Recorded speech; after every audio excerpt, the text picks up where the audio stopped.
നമസ്കാരം. സർക്കാരുമായി ബന്ധപ്പെട്ട അറിയിപ്പുകൾക്കും മറ്റു വാർത്തകൾക്കും വേണ്ടി ചാനൽ സബ്സ്ക്രൈബ് ചെയ്യാനും തൊട്ടടുത്ത ബെല്ലൈക്കൻ എനേബിൾ ചെയ്യാനും മറക്കാതിരിക്കുക.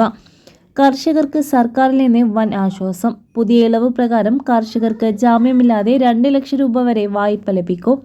ഇതോടൊപ്പം തന്നെ പ്രധാനമന്ത്രി കിസാൻ സമ്മാൻ നിധി യോജനയുടെ വിള ഇൻഷുറൻസ് പദ്ധതിയുടെ 19ാം ഗഡുവിലും കർഷകർക്ക് ആനുകൂല്യങ്ങൾ ലഭിക്കും. ഗ്യാരണ്ടിയില്ലാതെ കർഷകർക്കുള്ള വായ്പാ പരിധി കേന്ദ്ര സർക്കാർ വർദ്ധിപ്പിച്ചു.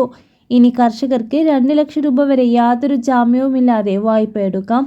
നേരത്തെ ഈ പരിധി 1.60 ലക്ഷം രൂപയായിരുന്നു. ഇപ്പോൾ 2 ലക്ഷം രൂപയായി ഉയർത്തി. ഈ തീരുമാനത്തോടെ കൃഷിയുമായി ബന്ധപ്പെട്ട കൂടുതൽ സാമ്പത്തിക സഹായം കർഷകർക്ക് ലഭിക്കും. പ്രധാനമന്ത്രി കിസാൻ സമ്മാൻ നിധി യോജനയ്ക്ക് കീഴിൽ സർക്കാർ കർഷകർക്ക് പ്രതിവർഷം 6000 രൂപയാണ് നൽകുന്നത്. ഈ തുക 3 ഗഡുക്കളായി വിതരണം ചെയ്യുന്നു. ഇതുവരെ 18 ഗഡുക്കളാണ് സർക്കാർ അനുവദിച്ചത്. ഫെബ്രുവരിയിൽ പുറത്തിറങ്ങാക്കാവുന്ന 19ാം ഗഡുവിനായുള്ള കാത്തിരിപ്പിലാണ് ഇപ്പോൾ കർഷകർ. രാജ്യത്തെ 13 കോടിയിലധികം കർഷകർക്ക് ഈ ഗഡുവിന്റെ പ്രയോജനം ലഭിക്കും. പ്രധാനമന്ത്രി വിള ഇൻഷുറൻസ് പദ്ധതിയിൽ 69,515 കോടി രൂപ സർക്കാർ അനുവദിച്ചു. പ്രകൃതിക്ഷോഭം മൂലമുള്ള കൃഷിനാശത്തിൽ നിന്ന് കർഷകരെ രക്ഷിക്കാൻ 2025-26 വരെ ഈ തുക ലഭ്യമാകും.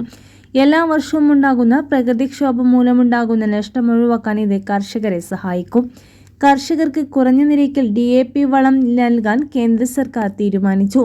നേരത്തെ കൂടുതൽ വിലയുണ്ടായിരുന്ന 50 കിലോഗ്രാം DAP ബാഗ് 1350 രൂപയ്ക്ക് ലഭിക്കും.